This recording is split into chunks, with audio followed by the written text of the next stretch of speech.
একাদশ শ্রেণীর ভর্তির আবেদন শুরু 30শে জুলাই থেকে 11ই আগস্ট পর্যন্ত এবং ক্লাস শুরু হবে 15ই সেপ্টেম্বর। আবেদন ফি মাত্র 220 টাকা। আবেদন হবে 3টি ধাপে। 2025-26 শিক্ষাবর্ষের একাদশ শ্রেণীতে ভর্তি সংক্রান্ত নীতিমালা প্রকাশ করেছেন শিক্ষা মন্ত্রণালয়।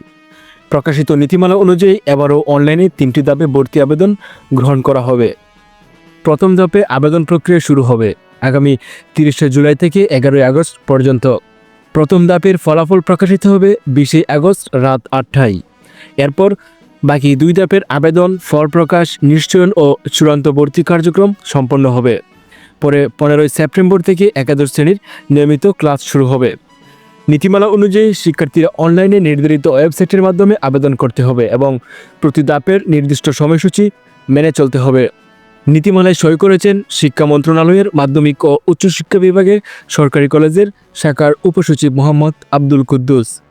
নীতিমালা প্রকাশ হয়েছে বৃহস্পতিবার 24শে জুলাই বিকেল 5:30টায়।